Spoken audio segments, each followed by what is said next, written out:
Discover Douglas. This painting, this mural on the wall says it all about who we are. It talks about a ranching history, rich in ranching on both sides of the border. This was where, back in the day, you came, you watered your house, the Sulphur Springs Valley. Lots of ranching in this area. The John Slaughter Ranch, not too far from this. Of course, let's talk about General Pershing here. He was here, guarding the troops. President sends the troops to the border. Douglas gets 10,000. Count Harry J. Jones. They're here from 1910 to the beginning of World War I. Rich military history that we have here. And let's talk about our buildings. Douglas is an amazing community. When we were founded because they needed to get the smelter out of Bisbee. It was located right in the middle of town. You would engulf it with smoke. So the guy that is known as the father of Bisbee is the founder of Douglas. So James Douglas chose here. We had the water, the proximity to other operations in Mexico. This is a perfect place. So when you walk around Douglas and you see our buildings, what you're going to see is the diversity of people that came to Douglas. The architecture, the buildings, everything about it has to do with who came to start to develop and grow Douglas. We're right on the border. We are a twin city. Our neighbor across is Agua Prieta. Population of well over 100,000, and we are somewhere in 16,000. We have quirky little things like wide streets, 20 mules. 20 mules had to be able to turn around. So we have the wide streets. This represents a smelter that we were founded on. But prior to the smelter, this is where you came to water your animals. Cows, the cattle going north and south, this is where people came to stop, take a break, and go back and forth.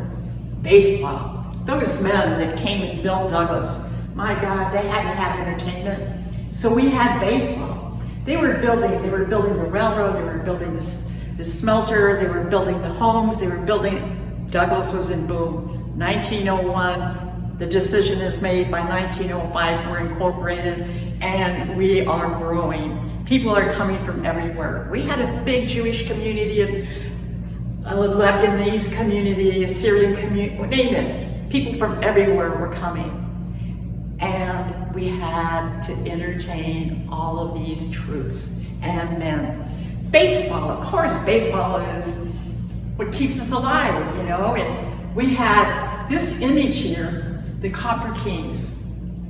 These Copper Kings, one game in 1958, every player hit a home run. It's never been done again. These guys are in the Hall of Fame, Baseball Hall of Fame. But we've had others. The Chicago White Sox used to come down and do their spring training here in Douglas and in Bisbee. So we were known for baseball in this area. Well, let's not even start to talk about the railroad.